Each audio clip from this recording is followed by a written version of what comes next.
Hello and welcome to the weekly edition of Sustainability Now, the show that explores how the environment, our society, and corporate governance affect and are affected by our economy. I'm Bentley Kaplan, your host for this episode. And on today's show, we're going to look at the dynamic relationship between companies and their investors when it comes to reporting of non-pecuniary data. And what the heck does that mean? Well, both the US and Canada have seen recent policy changes that could affect the pressure that companies feel to report on things like their emissions, their workforce, and a bunch of other sustainability data. The key question is, with less pressure to report, will companies happily scale back their sustainability disclosures? And will shareholders be just fine with that? Or will they bang their plates on the AGM table to make sure they don't lose access to that sweet, sweet data? Well, thanks for sticking around. Let's go find out.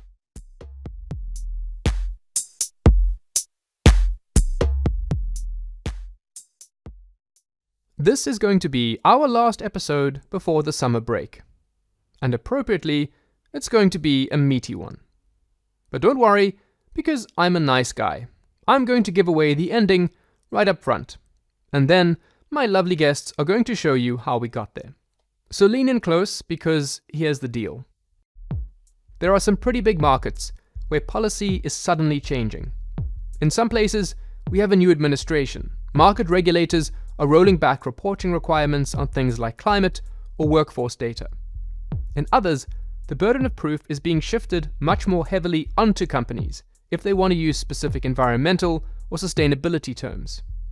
So we wanted to know, with this kind of volatility, are companies kind of sticking their heads back into their shells and saying less, reporting less, because it's just safer to not lay out something like, say, climate ambitions?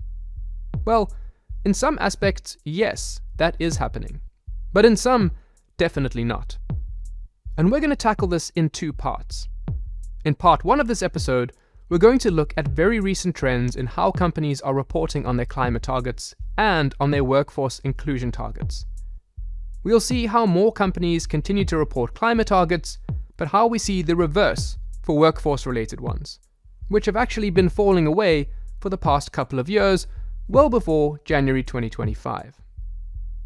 And then in part two of this episode, we're going to scoot over to the other side of the table to sit with company shareholders. And we're going to take a teensy-weensy peek at what this season's proxy voting can tell us about the data and action that investors are looking for from their companies. And guess what?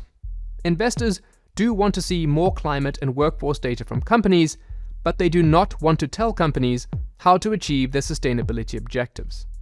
It seems that the 2025 proxy season is all about cool, collected, and discerning shareholders. And when we tie part one and part two together, we can see some early signs that companies and their shareholders are moving towards a consensus, a kind of sustainability baseline, one that might help both parties safely navigate the blustery, changing winds of policy. So, without further ado, here's part one, where my colleague Giguere-Morello out of MSCI's Boston office is going to walk us through how company reporting on climate and workforce inclusion targets has or hasn't changed. And Julia will touch on global data, but then she's really going to home in on the US and Canada, two key markets where companies may be having second thoughts on what and how to report. One of the key questions is if and how policy changes can really lead to unintended consequences related to companies' disclosures. Companies reporting less or reporting in more fragmented manners. And data here is critical because it's, used by the investment community to assess companies' future performance. So the lack of that data can really inhibit investors' ability to assess companies' value creation and also risk mitigation measures.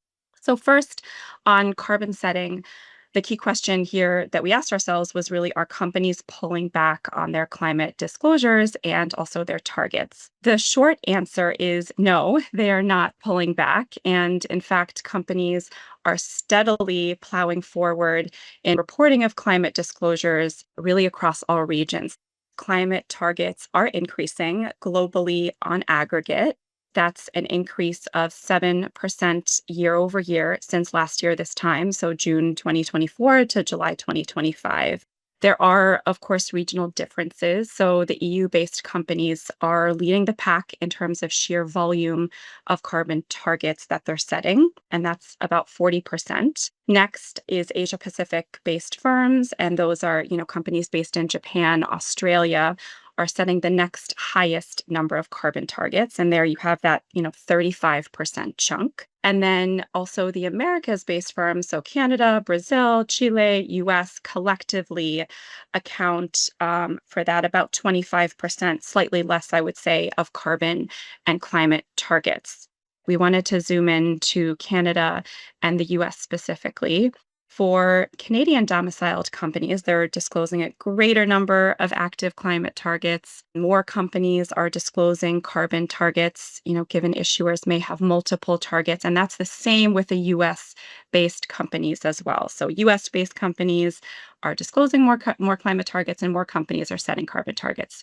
So the key here is that on a unified global basis, what we're really seeing is that there continues to be this global momentum on the setting of carbon targets by companies. They're steadily moving forward. They're setting carbon targets as part of their material key risk matrices and reporting frameworks, of course, to the investment community. Okay, so as Julia mentions, there may be some shifts in regulatory direction, but companies are showing no signs of scaling back their ambition to reduce emissions. Quite the opposite. Broadly, it seems that this is information that companies still want their investors to have. And maybe that's understandable. A survey of 350 institutional investors and risk managers from banks, insurers, and investment firms by MSCI Sustainability Institute and Stanford University found that 93% of respondents thought that climate issues are most likely to affect the performance of investments over the next 2 to 5 years, but only 4% believed these risks were currently priced into assets. The investor community may well be viewing a shift to a low-carbon economy as a source of financial risk or opportunity. And companies may see it as being in their best interests to show investors how they are preparing for the shift, to make sure that they're reporting on data points that might connect to future financial outcomes. But Julia also touched on a separate cluster of data points, specifically relating to a company's workforce. You see, while investors may have long been interested in a company's workforce on measures like how big it is, how much it's growing or shrinking, and what it costs, company reporting over the past few years has expanded into more niche aspects, to things like targets for better employee engagement and inclusion. And in this area, trends are differing quite markedly from how companies are reporting their climate ambitions. On workforce inclusion data, we're seeing what I would say is the opposite trend, at least in the US, versus what we're seeing in a really global, unified way in terms of carbon setting. Now, we don't ask companies for workforce composition data. It's not factored at all into our own models.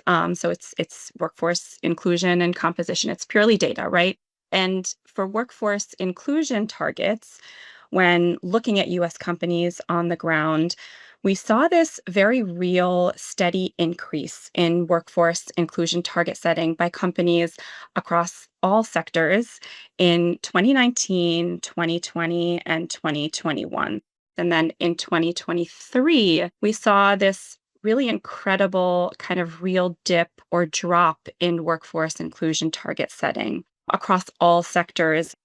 For example, just to kind of bring this to life a little bit, for US consumer staples companies, nearly one quarter, 25% of companies had set targets on workforce inclusion in 2021, and that dropped to about 10% in 2023.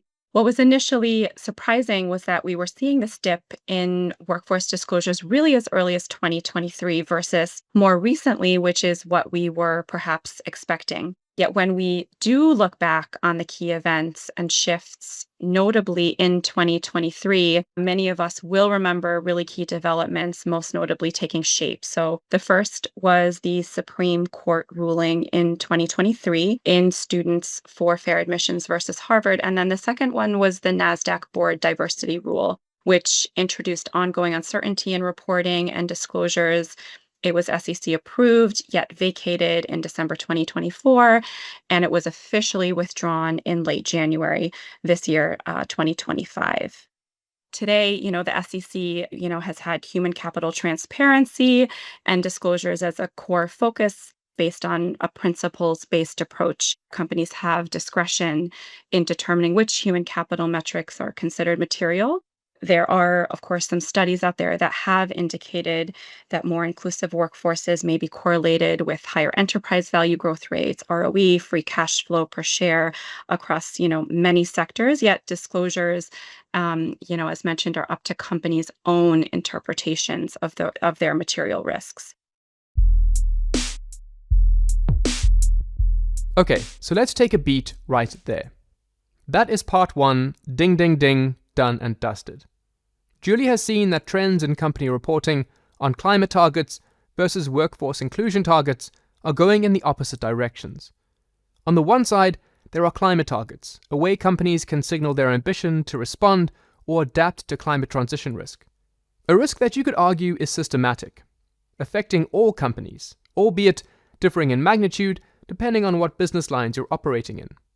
And then on the other side, we have workforce engagement and inclusion, and how that particular metric, or those metrics, affect a company's bottom line is much more nuanced, harder to standardize, and possibly harder to measure.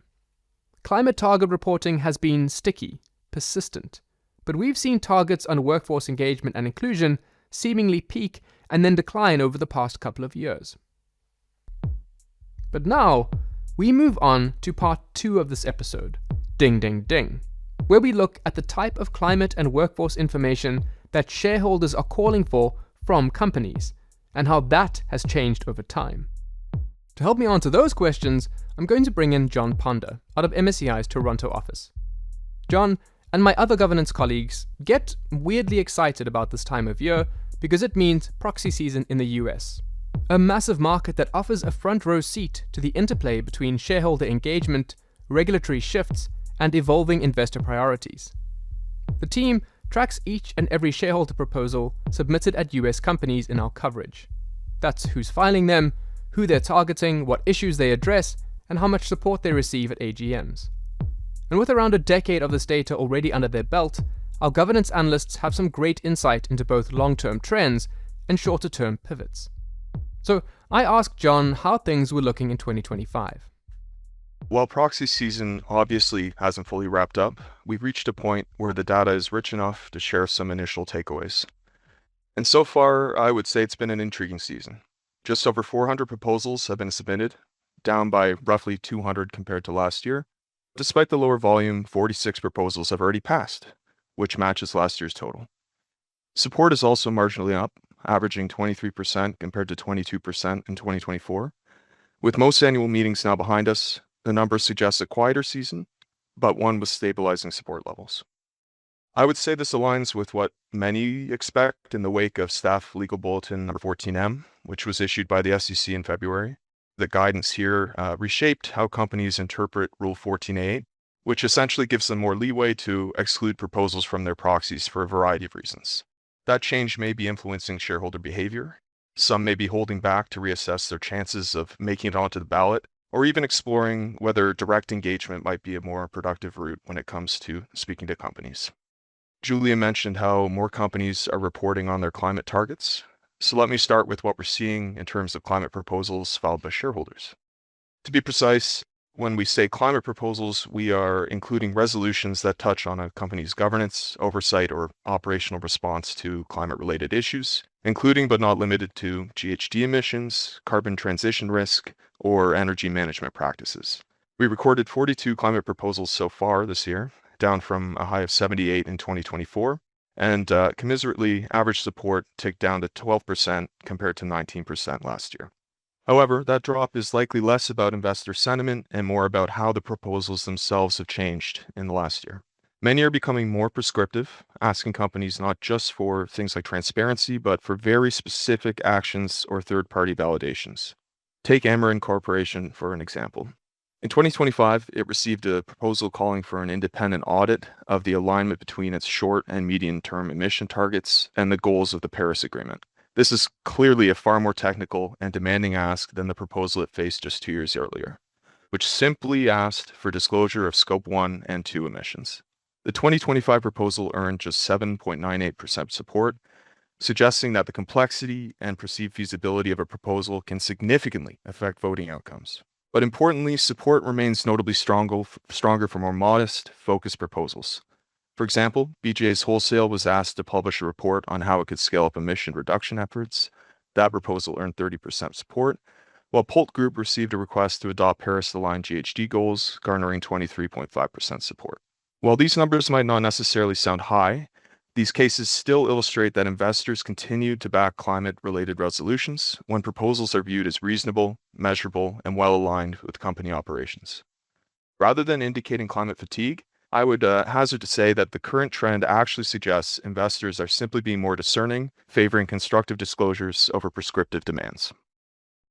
Okay, so as John tells it, when it comes to support for climate-related proposals, there are some lines in the sand. Those that get too prescriptive or too technical are not well supported. But in general, it seems that shareholders continue to be in favor of climate-related disclosures. And that mirrors what Julia saw with respect to recent trends in what companies are reporting on their climate targets. So next, I asked John to tell me what the team has seen in terms of shareholder proposals that relate to workforce engagement and inclusion. We're seeing a similar dynamic to what we observed with climate-related resolutions. Both the number of proposals and their average support have declined year over year. In 2025, we've recorded just 34 workplace-related proposals going to a vote, compared to 79 in 2025. Support averaged 11%, down from 18% last year. These proposals span a wide range of workforce inclusion issues, from collective bargaining and pay equity to LGBTQ+ policies and workplace safety. The example of IDEX Corporation helps to understand why we think we're seeing this shift. The company received nearly identical proposals on fair chance hiring in both 2024 and 25. While the 2024 proposal focused on simple disclosure, asking whether company hiring practices align with public commitments, the 2025 version went further. It added language asking IBEX to consult with a third-party expert and actively seek opportunities to expand hiring of formerly incarcerated individuals. That expanded scope may explain the 4 percentage point dip in support between the 2 years. Investors may not have objected to the issue itself, but rather to the expanded expectations around execution. By contrast, more narrowly defined proposals continue to perform well. At Texas Roadhouse, a resolution simply requesting the company disclose its EEO-1 report, which of course is a basic workforce demographic disclosure, earned 28% support. At Deere, a proposal to commission a civil rights audit also performed strongly, gaining 29% support. This proposal followed a settlement with the U.S. Department of Labor over alleged discrimination in its hiring practices, context that probably made the proposal more compelling to shareholders despite its broader scope. So at this early stage, it seems investors are still very much engaged with workforce topics. What matters is whether the proposal is seen as reasonable, actionable, and proportional to the company's circumstances. Okay, so what John and the team are seeing is that, like with climate-related proposals, shareholders are backing more reasonable and less overbearing or prescriptive requests. And that suggests that there are aspects of workforce-related issues that still matter to shareholders at US companies. Now, John was ready to scuttle off and get back to his precious proxy data, but I pushed him on one more point. Because up until now, we've been talking about proposals that ask companies to do more or to disclose more. But there's also a different type of proposal in the mix, what the governance team calls contrarian proposals. And proxy data emerging from these proposals really enriches the shareholder trends that the team is seeing at the moment. Sure. So in this context, contrarian refers to resolutions that push back against established sustainability norms. Rather than advocating for stronger action in these areas, these proposals typically challenge the legitimacy, utility, or cost of existing company policies. This might include, for example, questioning the business case for emissions targets or opposing sustainability-linked executive compensation. Despite their novelty, contrarian proposals have grown to represent a significant share of total submissions. In 2025, 41 such proposals made it to a vote, but support levels remained consistently low, averaging just 1.4%, with none receiving double-digit support. Of these, 7 were climate-related, while 32 focused on workplace issues. A few examples help illustrate the range and the limitations of traction for these proposals. At UPS, a resolution requesting a report on the risks of carbon reduction commitments received 6.13 support, and at Target, a proposal questioning the company's affirmative action program garnered 7.07%. These were the highest performing contrarian proposals of the year, still well below the thresholds for significant shareholder engagement, and even the highs that we witnessed in the climate and workforce related proposals I mentioned previously. Okay, mini high five. Now you're through parts 1 and 2. That was a lot, I know. But forgive us, because this is still very much live data. And we really wanted to share what we're seeing unvarnished, because many will be wondering how companies are responding while this policy landscape is in flux. It's happening in the US and Canada, but other markets might be seeing similar trends. Mandatory and voluntary frameworks are cropping up regularly, and some are rolled out and then scaled back, others are delayed or challenged, and that raises questions about what companies will be compelled to report on and for how long. With Julia and John's help, what we see is that despite this uncertainty, companies and shareholders are reaching common ground on what non-pecuniary data to report on. This year's proxy season makes it clear that investors want the information that they need to help them accurately price assets. They want companies to take action where there's a clear economic rationale. But they won't tolerate ideological overreach in either direction that they think will just add costs but no benefit. To quote John, it seems that it's not so much a question of doing more sustainability, but rather doing sustainability better.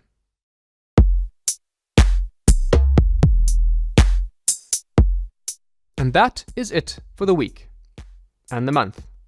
A massive thanks to Julia and John for their take on the news with a sustainability twist. A special shout out to Yunyang Chung, Bhavna Naik, and Harlan Tufford, who were instrumental in collecting and analyzing the data in this episode. And finally, I also do want to say thank you very much for tuning in. If you like what we're doing, then let us know. Drop us a review, rate the show on your platform of choice, and tell a friend or a colleague about this episode. And just a little heads up, it's been a long and busy year for us, so we'll be taking a short summer break with our next episode dropping fresh near the beginning of September. Thanks again, and until then, take care of yourself and those around you.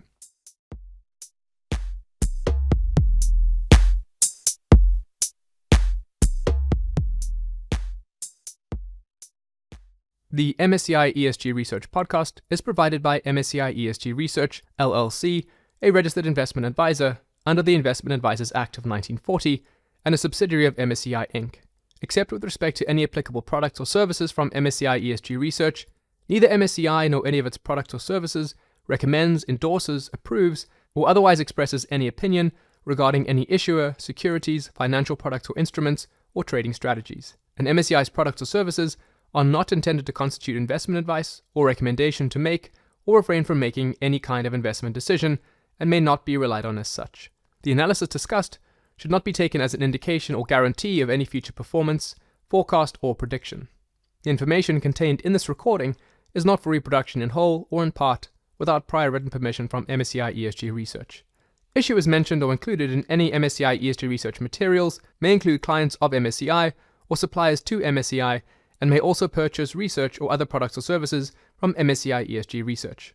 MSCI ESG Research materials, including materials utilized in any MSCI ESG indexes or other products, have not been submitted to nor received approval from the United States Securities and Exchange Commission or any other regulatory body.